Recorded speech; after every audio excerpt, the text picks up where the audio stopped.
Well, good afternoon. National Assembly of Wales is now in session, and before I call the First Minister, it gives me great pleasure to announce that in accordance with Standing Order 26.75, the Qualification Wales Bill was given royal assent on the 5th of August. And now we move to item 1, which is questions to the First Minister, and first this afternoon is Mike Hedges. Will the First Minister make a statement on the GCSE results of schools that fall under the Schools Challenge Cymru programme? Yes, I'm delighted that around 2/3 of the 40 Schools Challenge Cymru schools have reported an improvement in the number of their pupils gaining 5 or more good GCSEs this summer. We await, of course, the provisional results later this month, but this indicates a strong start to the programme. Can I thank the First Minister for that response? Following the huge success of the Schools Challenge programme in London, I have been a strong advocate of Schools Challenge Cymru. Will the First Minister join me in congratulating Pentre Hafod, one of the Schools Challenge Cymru schools in Swansea East, on their hugely improved GCSE results? Yes, I join the member in congratulating Pentre Hafod, their best ever set of GCSE results. Good news for the teachers and the pupils who, of course, should be congratulated. We know that other schools have reported good progress as well, including Tonopandi Community College and Blackwood Comprehensive. I think it's right to say that we await the official results with optimism. Susie Davis. Diolch Llywydd. Good afternoon, First Minister. I'm sure you join with me in congratulating all those young people who achieved good GCSE results this year and commiserate with those who perhaps might have been disappointed. Are you in a position yet to tell us how well those children who have been identified as more able and talented, how well they've done in schools in disadvantaged areas which don't benefit from the Schools Challenge Cymru programme? Well, as we know, we await the provisional results, but we are confident that education is moving in the right direction in Wales. We've seen the results from the Schools Challenge Cymru schools, we've seen the results across Wales, and we know that her party would cut education spending by 20%. Simon Thomas. Diolch Llywydd. Wel, mae Llywodraeth Prif Weinidog wedi addo a byddwch yn cael y bwlch cyhoeddiad ar gyfer plant sy'n derbyn pedair ysgol am ddim yn yr ysgolion her ysgolion Cymru, ond bythefnos yn ôl mewn datganiad ysgrifenedig, fe wnaeth eich Gweinidog Addysg ostwng y targed o 37% o blanteni gyfoedd gradd ec-tygau i 34% ar gyfer categoreiddio ar ysgolion. Wedi methu targed oedd eich Llywodraeth eich hunan yn gwaith sydd ddim yn digon uchelgeisiol, mae'ch Llywodraeth wedi newid y targed. Pob tro ydych chi'n methu cyflawni, eich ateb yw newid y targed. Pryd mae angen newid y Llywodraeth? Dwi ddim yn wir I weid bod ni wedi lleihau y targedau, achos 37% yw'r target cyfun ynglyn â'r nifer o ddisgyblion sydd yn gallu cael periodau cynio ysgol am ddim, ynglyn â sicrhau bod nhw'n cael 5 tygau da yn y pen draw, yna felly yw'r targed erbyn 2017. Question to Angela Burns. Thank you, Presiding Officer. Good afternoon, First Minister. Will you make a statement on Welsh Government measures to tackle child sexual abuse in Wales? Yes, we're working with stakeholders to support continued improvement in professional practice in tackling child sexual abuse and exploitation, and the National Independent Safeguarding Board will further strengthen the safeguarding framework and it will support improvements in practice across Wales. Thank you. First Minister, Wales is the only home nation that does not keep track of how long a child has either a child protection plan in place or is on a child protection register. Being on the register or having a plan in place is a key indicator of a child at risk, but the information your government currently holds is a year-end snapshot and does not measure a child's length of exposure to risk. If we don't have this important measure in place, First Minister, how is your government going to be able to ascertain whether or not we have children simply drifting in the system without having a concrete resolution to the situation they find themselves in? Well, what I would argue that the Social Services and Wellbeing Act further strengthens the existing safeguarding arrangements for children. It does introduce a new duty to report to the local authority, and it does define a child at risk. We know that other organisations such as health services, police service and probation services will be required to inform the local authority where they have reasonable cause to believe that a child is at risk. Following such notification, local authorities will exercise their existing duty to investigate under the current Children Act. So my argument would be that the Social Services Act strengthens the provision that's available for children who are at risk, and that is something I'm sure the members will welcome. We now move to questions from the party leaders. And first this afternoon, we have the Leader of Plaid Cymru, Leanne Wood. Diolch, Llywydd. First Minister, what steps is the Welsh Government taking to make itself more accountable for outcomes in the NHS? Well, outcomes are something on which I am questioned, and indeed the Health Minister on a regular basis in this chamber. First Minister, you have said that the next election is all going to be about your record in office, and I couldn't agree more. That's why I want to ask you today about your decision not only to drop the 8-minute ambulance target, but your decision not to publish the relevant figures as well. Now, on the 23rd of May 2013, the Health Minister, in a written statement, said, "I understand the importance of maintaining information relating to the 8-minute response as a comparator of performance with other UK nations." A month later, on the floor of this chamber, he gave his assurance that the data on the 8-minute response times would be available for scrutiny. Why was the Health Minister's assurance overturned? Well, first of all, of course, the reason why these changes are taking place is after discussions with the paramedics themselves, and indeed with the Wales Ambulance Trust, and indeed with the local health boards. England is changing the way it actually measures ambulance response times, and we're not going to be in a position where, because of the way we've historically done it, we're in a worse position than England, purely because of the way we count. Clearly, we know that even though this isn't a competition between Wales and England, it's important that people are able to have broadly comparative methods by which they can compare ambulance response times. That's exactly what we've done. First Minister, I agree that the target in itself, the 8-minute response time, might well be too simplistic as a target. But it's unacceptable to stop publishing data just because it makes you look bad. Now, the 8-minute target may well be imperfect, but people have the right to compare performance and scrutinise outcomes. They have the right to hold you to account. So what makes you think that you should be allowed to get away with hiding your failings? Well, first of all, she complains about the change in the 8-minute response time, and then says she doesn't agree with it anyway. I mean, she can't have it both ways. And secondly, we are not publishing data. The data will be available, as is always the case, and the data will be available for scrutiny by this National Assembly. I do not see how she can say that somehow data is not going to be published in the future. Clearly it will. We now move to Leader of the Opposition, Andrew Arty-Davies. Thank you, Presiding Officer. First Minister, do you still think Jeremy Corbyn is an unusual choice as leader of the Labour Party? Because obviously in the election campaign you said you thought he was an unusual choice, but your Health Minister gave him a glowing endorsement. Well, as the First Minister of Wales and the leader of Welsh Labour, I'm here to answer questions regarding the Welsh Government, not anyone else.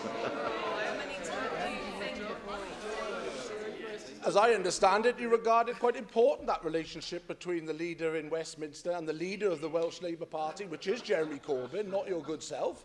You are meeting him tomorrow.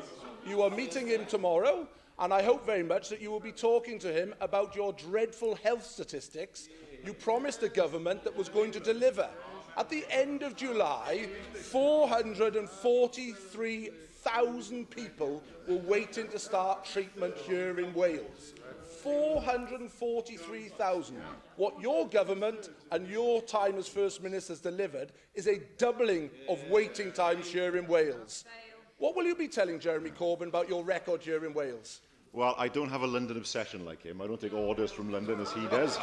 His party, as we've seen before, he waits a couple of days before he says anything, so he gets the green light from his masters in London. Let me tell him something. We have delivered a good health service. We have made sure that his spending goes on health, despite the 10% cut in our budget from his party, about which he has done and said absolutely nothing. And we will not cut education by 20%. We will not cut local government by 12%. We will not cut spending on job creation by 30%. All the things that he wants to do. We will always stand up for Wales, fight for Wales. It's a shame he's so mute. We will protect the health budget, something that you have not done and failed to do, First Minister. 143,000 people are waiting to start treatment in Wales, First Minister. That's double the number that were awaiting when you became First Minister. That's what you have delivered for the people of Wales and the patients who are waiting to start their treatment. Jeremy Corbyn, when he was in Cardiff, lamented the devastating health cuts that you put on the Welsh NHS budget. He lamented that. Will you be apologising?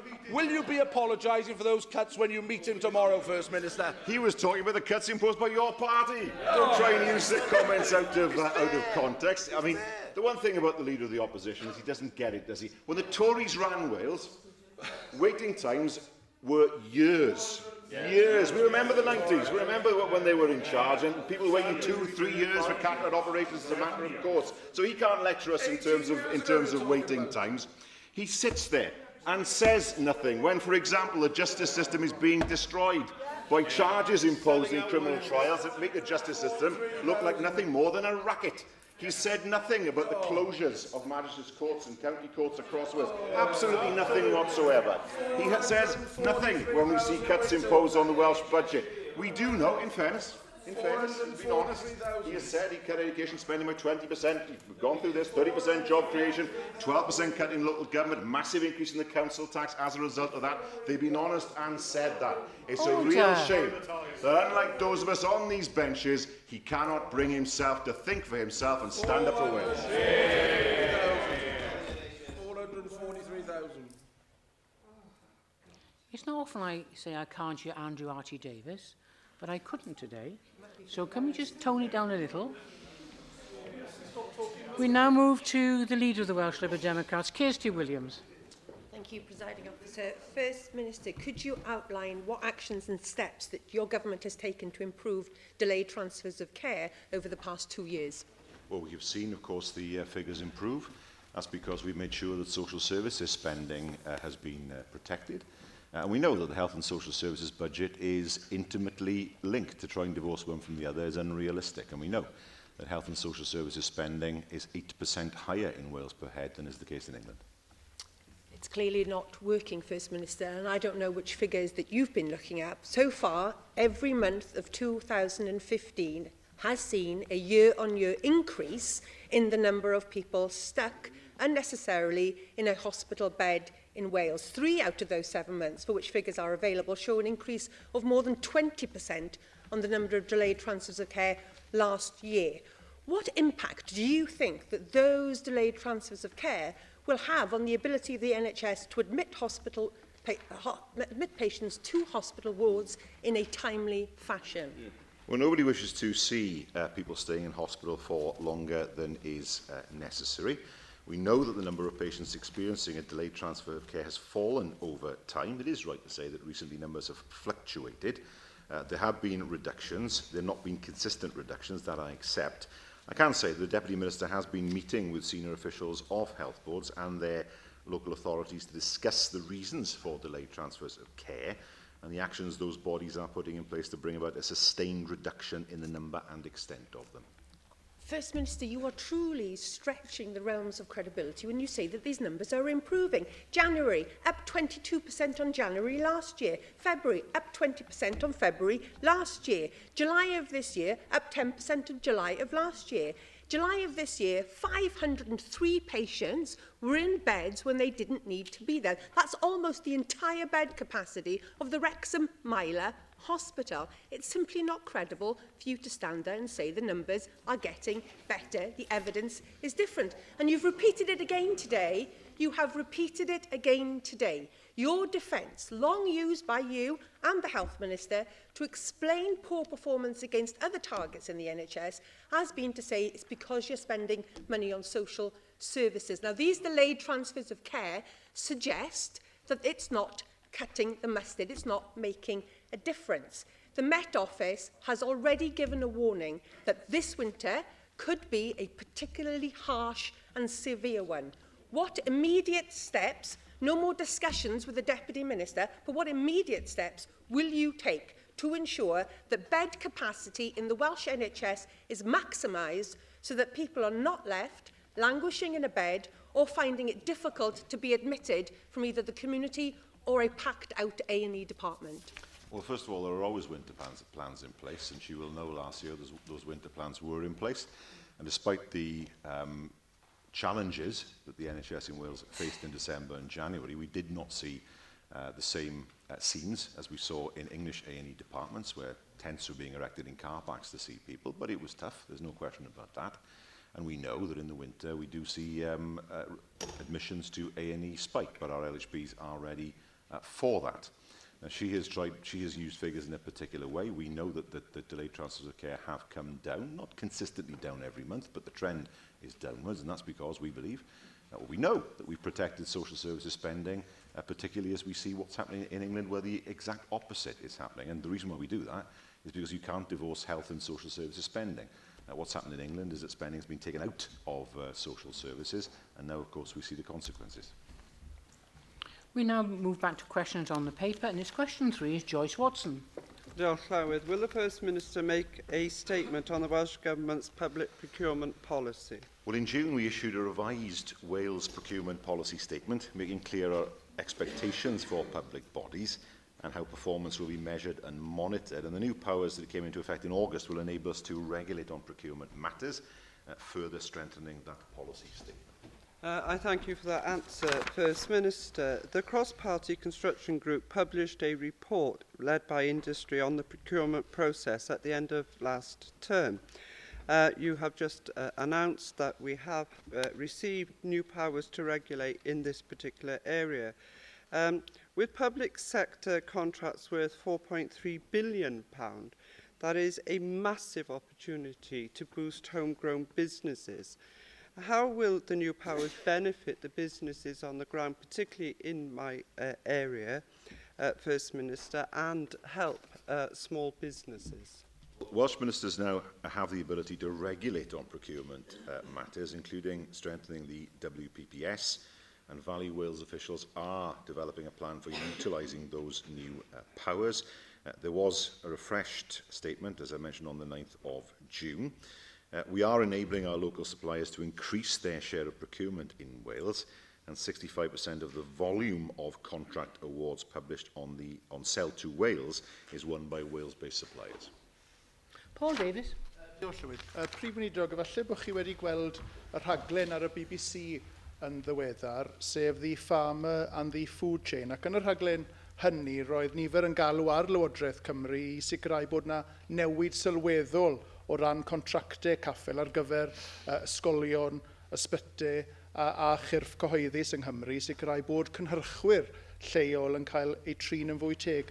Felly, yn sgil hyn, allwch chi ddweud wrthyn ni pa drafodaethau y mae Llywodraeth Cymru wedi cael gyda awdurdodau lleol ynghylch polisïau caffel bwyd mwyn sicrhau bod cynhyrchwyr bwyd lleol yn cael y cyfle i werthu eu cynnyrch i awdurdodau lleol ac wrth gwrs i gyrff cyhoeddus eraill? Wel, mewn ffordd, y sector bwyd nath arwain ar hwn. Mi'n cofio mwy o 10 mlynedd yn ôl, sicrhau bod cig idon o Gymru yn cael ei ddefnyddio yn y gwasanaeth iechyd. Y broblem oedd nid bod na rhyw broblem gyda'r byrdau iechyd i hunain ynglyn a phrynu bwyd o Gymru, ond ar y pryd hynny, doedd ddim digon o gwmnïau oedd yn gallu sicrhau bod nhw'n gallu bod bwyd ar gael dydd ar ôl dydd, wythnos ar ôl wythnos. Gath hwnna i ddelio da, a wedyn wrth gwrs ath cigir o Gymru mewn i'r gwasanaeth iechyd. Dwi'n gwybod yr enghraifft bod sawl awdurdod lleol, Sir Gar yn Flaengar, ers blynydde ynglyn â hwn, sydd a swyddogion sydd yn delio gyda materion caffael, mwyn sicrhau bod cynhyrchwyr lleol yn cael y cyfle i fido am gytundebau, a ni'n gweld hwnna wrth gwrs yn digwydd dros Cymru. A fe wedys i, mae yna fwyafrif nawr ynglyn â rai contractau sydd yn cael ei ennill gan gwmnïau lleol. Rwy'n Apiowydd. Diolch Llywydd. Dwi'n croesawu yn sicr y ffaith bod rheoliadau newydd ynglyn â chaffael gyhoeddus yn mynd i gael eu cyflwyno y flwyddyn nesaf, ond ydy'r Prif Weinidog yn cydnabod na allwn ni fforddio aros eiliad yn rhagor cyn gweld gweithredu yn digwydd yn y maes yma. Mae yna ormod o gwmnïau dwi'n siarad â nhw, yn cynnwys un cwmni dwi'n ymweld â nhw bore fori fel mae'n digwydd, yn teimlo bod nhw yn cael ei eithrio rhag gallu cystadlu am gytundebau cyhoeddus pwysig. Dwi'n falch o glywed Joyce Watson ar y meincia cefn llafur yn deud bod hi'n cytuno bod y Llywodraeth Lafur yma wedi methu ag ennill tir sylweddol o ran caffael cyhoeddus. Allwn ni ddim fforddio oedi rhagor. Wel, nid na beth wedodd hi. Yn hollol teg, nid na beth wedodd hi o gwbl. Ni wedi bod yn llwyddiannus dros ben ynglyn â sicrhau bod mwy o gontractau yn cael ei ennill gan y fusnesau o Gymru. Mae 55% enghraifft o wariant blynyddol ynglyn â chaffael yn cael ei ennill gan gwmnïau o Gymru. So mae yna nifer sylweddol. Mae yna jwmp sylweddol wedi bod ynglyn â nifer o gwmnïau sydd yn gallu cael busnes trwy ennill contractau trwyddo'r system caffael yma yng Nghymru. Ac wrth gwrs mae gyda ni nawr mwy o bwerau fel Weinidogion mwyn sicrhau bod y gwellhad yn parhau. Kirsty Williams. Presiding Officer, I declare an interest that my husband is a partner in a farming business. Last week, First Minister, I joined graziers on the Epint and served lamb rolls to the troops that were training on that particular facility as part of the NFU's Back British Farming campaign, as well as doing what you can to increase public procurement of Welsh produce, including Welsh lamb, given that the market price is so bad at the moment. Would you commit to writing to the MOD to ensure that all government departments, whether based here from the Welsh Government or indeed the Westminster Government, do their bit to support the usage of Welsh food, British food, in public sector contracts? Yes, I will do that. It is something that's been done before, some years ago. The MOD is not the easiest department to deal with in terms of getting a straight answer on anything. But certainly I will write along the terms that she has suggested, and I'm certainly more than happy to join her in, and indeed the farming unions, in encouraging more people to eat produce from Wales. Question 4, Anne Jones. Thank you. Will the First Minister provide an update on Wales's response to the Syrian refugee crisis? Yes, Presiding Officer, I understand you've given permission for questions 4 and 6 to be grouped. Yes, I will lead a summit on Thursday to bring together the key agencies and service providers to develop a coordinated Wales-wide approach. Thank you very much for that, First Minister. And can I thank you for your very strong leadership and being the first leader from one of the nations of the UK to actually stake out and say that we will play our part to help those people fleeing from Syria and from war-torn Syria. And will you join me in also sharing with the Bishop of St Asaph, who is very, very vocal on the fact that we should all be playing our part and that we should be now finding practical ways in which we can move forward to keep that welcome for those people. Wales has a proud and a really good tradition of being a multicultural country, and under your leadership I'm sure we will be able to play our part, if not others that will want to join us. Well, I thank the member for her comments. I thought it was important to make a statement as First Minister on this, despite the fact it wasn't a devolved issue. But sometimes, and other parties have said the same thing. So this is not a party political issue at all, to my mind. But it is important to say these things. The purpose of Thursday is to make sure that we can talk with local authorities and with other agencies, those bodies that will be responsible for resettling people, to talk through with them, to understand with them what the challenges are, what needs to be done, what help we can give them in order to make sure that when we are looking to resettle people, that we can all work together in order to make sure that is done as effectively as possible. Jeff Cuthbert. Thank you. Will the First Minister join with me in congratulating Cyflwynir Ice, the Cyflwynir Observer and Bargoed YMCA in my constituency, and countless other people across Wales for their help in collecting clothes and other material benefits for those unfortunate people trapped in this terrible humanitarian crisis? Will he also agree with me that the people of Wales are far ahead of the UK government in terms of compassion and their sense of duty? Yeah, I would. And I certainly join with the member in offering my congratulations. I regret the fact that the Prime Minister was laggardly in his response.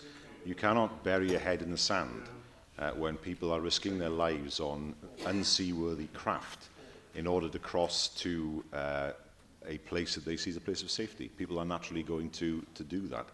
We all saw the shocking pictures of young children who had drowned as a result of making that crossing. Simply ignoring it is not going to make the issue go away. And I do believe it's important, and there are others in the Chamber, in other parties who said the same thing, that we in Wales are able to offer a welcome for people as we see one of the greatest humanitarian crises to hit the continent of Europe since the end of the Second World War.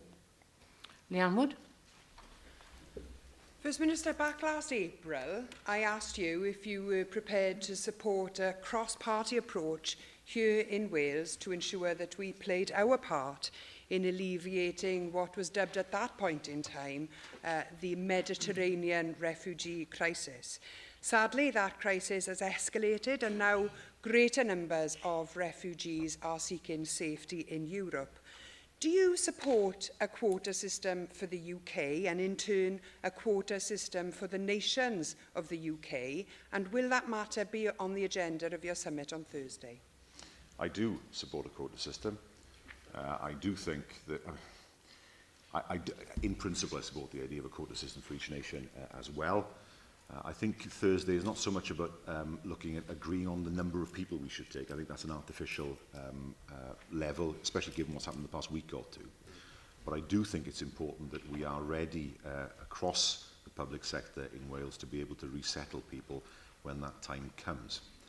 I'm not sure of the view of the UK government. It seems to be that they will spend aid money on helping people in the camps in countries like Lebanon, rather than those people who would seek resettlement in the UK. I'm unclear on that. I see the leadership that Germany has given. I also see the difficulties that Germany has faced in the flow of people into Germany itself. But the one thing we do know, as Europeans, is that people will flee war in order to find somewhere that's peaceful. And we're seeing it now in large numbers. We can't ignore that. We can't pretend that somehow the UK is cut off from the rest of the world in that way. And it's important, and I thank her for her comments as well, in terms of what she said, that we actually say, look, we have a great humanitarian crisis. We are human beings. We must find a way to help and resettle people who are in dire need. Mohammed Ashgar. Presiding Officer, First Minister, Newport is one of the UK's designated dispersal areas for asylum seekers in Wales, and the number of asylum seekers in the city has doubled in the last 3 years. Will the First Minister confirm that any increased funding provided by the UK government for supporting asylum seekers in Wales will go mainly to these designated dispersal areas which have borne the cost associated with the asylum process here in Wales? Well, we understand the UK government is committed to funding the resettlement of refugees. We welcome that, and of course the money will be spent for that purpose. I have deliberately avoided using the phrase asylum seeker because that has acquired a prejudicial meaning in the mind of the public, and migrants, because migrants in the minds of so many means people who are moving in order to find jobs. These people are genuine refugees. They are no different from the people who were crossing Europe in 1945 in the aftermath of the Second World War. They are moving away from their countries of birth through no choice of their own because of the displacement that's caused by war and by fear. And they are refugees in exactly the same way as those people who had to migrate in their millions across Europe were in 1945. And that's why it's important that we make sure that the funding is made available, and it seems from the UK government that it is being made available to help people with resettlement, and also, of course, to make sure that people are able to resettle and then, of course, play a full part in the society that they've joined. And we know full well that the experience of people who are refugees is that they come to a place, they are happy with the peace and security that that place offers them, and they are enthusiastic members of society as a result. John Griffiths. First Minister, people in Newport, as with people elsewhere, are greatly moved by the tragedies befalling refugees, which obviously they see on the television and see in photographs in their newspapers. And they understand that we are very fortunate to live in stability and security and relative prosperity. And constituents have contacted me to ask whether any guidance will be provided as to the practical help they can provide as individuals, as communities, when people come from Syria and elsewhere. And I'd be very grateful if you could give me an indication as to whether that information will be presented to them. Yeah, I thank the member for his question. It is something that we're considering, and one of the issues, of course, no doubt we will explore at the summit on Thursday. I think it's worth emphasising, I've said this before, but I'll say it again within this chamber. Every single person who lives upon this island is the descendant of an immigrant. It's all a question of when our families came. Where do you cut off the, where's the cut-off date?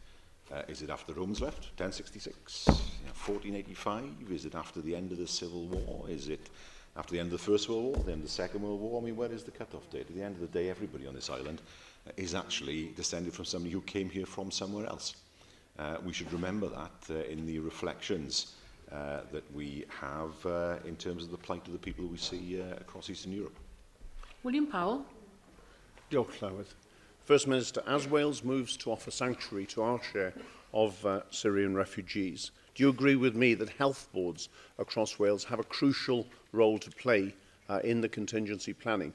In particular, what support are you prepared to make available to Welsh health boards, notably in parts of rural Wales, to ensure that they are well equipped to deal with the specific health needs of families and individuals, many of whom are fleeing unimaginable trauma and the journey that they've made? Well, that's part of the I thank the member for the question. That's part of the process that we will be going through on Thursday. The first thing we have to do is to make an assessment, having listened to our partners around the table, of what needs to be done, what the challenges are, what the cost is. Inevitably, that much is, that has to be looked at as well. And once that assessment is made, of course, we can then move forward. I can say, with two members, that there will be a statement issued after the summit on Thursday, and I will, of course, ensure that members are updated from the summit and beyond in terms of what we are doing as a government, what we have done with others who are public authorities, and indeed what is being done in terms of working with the UK government. Simon Thomas. Diolch. Ac dwi'n croesawu beth mae'r Prif Weinidog wedi ddweud o fan pob un yng Nghymru heddiw, dwi'n meddwl, ynglyn â roi croeso i fforddiwiad, a fforddiwiad yw'r bobl hyn. Yn dilyn cwestiwn John Griffiths hefyd, dwi wedi derbyn llawer o ymholiadau gan etholwyr sydd yn dymuno ac yn dyfaisio bod yn help, ac yn cynnig help, cynnig llety, cynnig pob math o cymorth.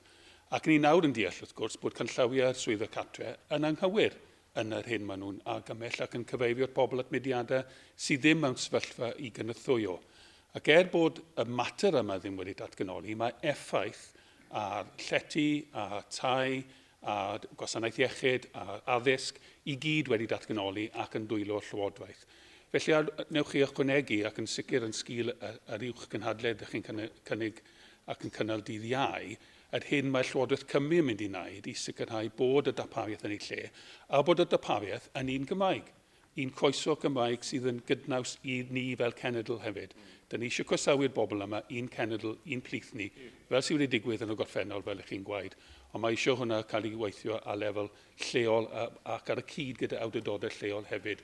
Dwi'n ofni nad yw Llywodraeth Prydeinig hyn y byd wedi ystyfied yn llwyr yr effaith ar y cymunedau a'r ffordd ni gallu adeiladu a dyna'r gawch mae pobl ni yn dangos hyn y byd. Wy'n siŵr bod ni'n trafod hwnna dydd Iau. Ynglyn â'r canllawi ei hunain, gyda'r swyddfa gartref, beth sy'n digwydd weithiau yw maen nhw'n rhoi manylion i bobl a cyfeirio i bobl at gyrff sydd ddim yn bodoli yng Nghymru. Mae wedi gweld hwn o blaen sawl gwaith. A ni wedi goffod sicrhau bod y camgymeriadau yna yn cael i ddatrys. Mae ystyried hwnna dydd Iau. Wrth gwrs, os mae'n bwysig dros ben bod unrhyw canllawiau sydd ar gael yn berthnasol i Gymru a'r strwythuron sydd gyda ni yng Nghymru. Jonathan Saunders. Well, I'm pleased to join the First Minister in welcoming the fact that the UK Government has dedicated £1 billion of the UK's international aid budget for councils across the UK. Now, the WLGA have written to you, First Minister, calling for the launch of a national task force. What discussions have you had with the UK government in regards of the £1 billion, and also how are you taking forward the request by the WLGA as regards the task force? It's on Thursday. The whole point is that in response to the WLGA, or partially as a response to the WLGA's viewpoint, the summit on Thursday is being convened in order to involve the WLGA. I'm grateful to her for the confirmation that the £1 billion from the UK government will be spent to resettle refugees, because we haven't had that confirmation, I have to say. What is wholly unclear is whether the money that's being allocated is for people who are already in camps in other countries in order for them to remain there, or whether the money is going to be made available to resettle people within the UK. Now, if she's saying that it is that, I welcome that, but certainly it's not something we've had confirmed at all by the UK government. Eleanor Parrott. First Minister, following on from Simon Thomas's point, I too have had a number of people come to me and say that they would like to offer accommodation to refugees, but they don't really know where to go. Perhaps on Thursday, might you consider establishing a centralised Welsh Government database that people can register with to offer a place to a refugee here in Wales? I think that's an interesting idea, and I thank the member for it. Again, that is something that we should consider as part of Thursday's deliberations. It is right to say that many people have offered accommodation to refugees. She is quite right. And it's important, of course, to make sure that they know how to go about doing that. So I will take that into consideration for Thursday. Jenny Rathbone. I just wanted to clarify what aid, if any, the UK government is prepared to offer to enable us to give the warmest possible welcome to refugees, so that we can ensure that they get the health services and the schools that they need on arrival. We have nothing to fear from refugees, because some of the most talented people in this country originally came as refugees before the Second World War. So, but the UK government has not contributed so far to the refugees who've been brought centrally to my constituency. Those services are having to be funded out of other Welsh Government money, and I wondered if there's any indication that that will change. Well, short of the declaration that the UK Government will provide a sum of money to assist refugees, nothing. As I say, we don't know whether that money is to assist those already in refugee camps, in Lebanon in particular, where 1 in 4 of the population of Lebanon is in a refugee camp now. There are over 600 refugees in Jordan as well. We don't know whether the money is going to be... I mean, we saw the Prime Minister visiting these camps yesterday. He didn't make it clear. Is the money there to pay for people to stay in those camps? Or is the money there in whole or in part to help to resettle people in the UK? We don't know that at the moment. We've not had full confirmation of that. If it is the case, there will be money made available to resettle people in the UK. We welcome that. The money will, of course, be made available for the purpose that it was intended in that regard, but we don't yet have that clarity. Again, it's because the UK government has not been swift in the response that it has offered to the crisis that has been going over the past few weeks. Gwenna Thomas. Diolch Llywydd. Diolch I chi am eich arweinyddiaeth ar y mater pwysig yn Prif Weinidog. A wnaeth yr uwchgynhadledd ddydd Iau gymeradwyo rôl y sector wirfoddol yn hyn, a a fydd y sector yma yn bartner yn y gynhadledd. Rwy'n meddwl wrth gwrs am sectorau fel achub y plant, plant yng Nghymru, Barnados a Red Cross enghraifft. Wel, mae cyfraniad nhw wrth gwrs yn holl bwysig. Ni'n gwybod bod y sector wirfoddol yn gallu rhoi llawer o wasanaethau i bobl a gallu helpu bobl. So felly, bydd yn erbyn nhw wrth gwrs i fod yn rhan o'r cynllun mwyn helpu bobl i ddod i Gymru. I have no one else. We now move on to question 5. Sandy Mewes. First Minister, will you make a statement on your recent visit to Japan? Yes, could I refer the member to the statement that was published, I trust, earlier today? and it was. Thank you. The new jobs and investment which are being created as a result of our links with Japan are to be welcomed, as they're further evidence of what the Welsh Labour Government's initiatives to promote Wales around the world. It helps businesses to grow and our tourism market to expand. Japanese companies clearly have confidence about us here in Wales, but we recognise there are still challenges to the Welsh economy, as drawn out by the Bevan Foundation report recently, because of unprecedented public spending cuts and the deep recession. So, First Minister, what assessment have you made of that report? And would you agree with me that we are developing the skills, the resilience and the competitiveness which will allow us to innovate and to continue growing our economy? Well, I'm aware of the Bevan Foundation report. I mean, two things. First of all, the Japanese economy is now looking more than I suspect that has for the past decade at overseas investment in a way that hasn't really happened in that decade. And something when I met with companies like Hitachi and Sony and Toyota, it was made clear to me, Panasonic, that they are now looking more than they have in recent years at investment, and Wales is well placed to benefit from that investment. We saw, of course, the announcement with Sony. Skills are everything, absolutely everything. There was a time in Wales, late 80s, early 90s, when investment policy or investment strategy was based on bringing companies to Wales on the basis that our pay rates were lower than anywhere else in Western Europe. Now, that disappeared in the late 80s. When the Iron Curtain came down, and companies who are pursuing low labour costs would just disappear around the world. And we need not compete in that market anyway. What we want is to make sure that our people have the skills that investors require. There are two questions I'm always asked by investors. A, EU membership, and B, do you have the skills flow that we need in order to be able to be sustainable and successful within Wales? And of course, increasingly the answer to that is yes. We can point them often to companies like themselves who are already succeeding in Wales, and that's why, of course, we've made such a heavy investment in apprenticeships and in schemes such as Jobs Growth Wales. William Graham. Presiding Officer, noting what you say, First Minister, you will know it's nearly 45 years since Sony made their first major investment in Europe in Wales. I know that the UK Foreign Secretary visited Japan just a few weeks after you. Were you and his departments variously able to coordinate to make sure that Wales is the destination of choice for Japanese investment? Well, it's not the Foreign Secretary who really is the person that we coordinate with. It will be UKTI, particularly, and the embassies. And I have to say that the support we get from British embassies abroad is exemplary. The working relationship with UKTI is good.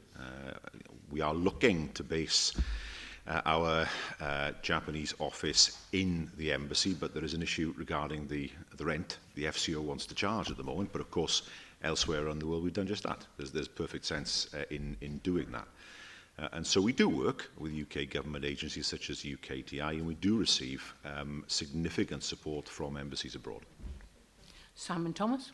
Diolch Llywydd, ac mae'ch datganiad ysgrifenedig fo yma yn cyfeirio at nifer o fuddsoddiadau sylweddol a pwysig yng Nghymru sydd wedi deillio o Japan, ac eich newid cydnabod un o resymau dros y buddsoddiadau hynny, sgiliau ond y reswm arall, dyn ni ar garreg drws yr Undeb Ewropeaidd, ac mae aelodaeth yr Undeb hwnna yn hanfodol bwysig i Gymru. Newch chi gadarnhau eto felly y byddwch chi'n ymgyrchu gyda fi a pobl eraill i gadw Cymru yn rhan o'r Undeb honno, beth bynnag yddwed yr arweinydd newydd chi. Dwi ddim wedi newid fy sefyllfa i. Mae aelodaeth ni o'r Undeb Ewropeaidd yn holl bwysig i iechyd economegol Cymru yn y pen draw. Diolch. Question 6 was grouped with question 4, so we now move to question 7, which is Llenigo. First Minister, make a statement on the 21st Century Schools programme. Yes, our £1.4 billion investment in this programme is benefiting over 150 schools in 22 local authority areas across Wales. In the second year of a 5-year programme, final approval has already been given for work to go ahead on 77 business cases representing 51% of the overall programme target. Thank you, First Minister, and I'm delighted that the programme remains on track. Since the launch of the programme in 2010, Torfaen Council have worked assiduously to secure funding, implement changes and to take forward the programme. Although these changes have not come without their own challenges, the Council have successfully delivered elements of the plan and children in Torfaen are already benefiting.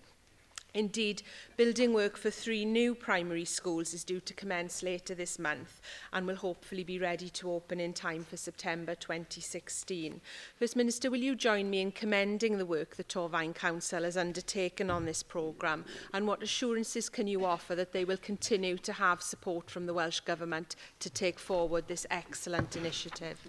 Yes, well, that support will remain, of course. We know that Torfaen's approved strategic programme will see an investment of £81.6 million, with Welsh Government contributing over £40 million. And of course, we'll be aware of the projects that have been approved to date. The biggest school building programme for many, many decades, no question about that.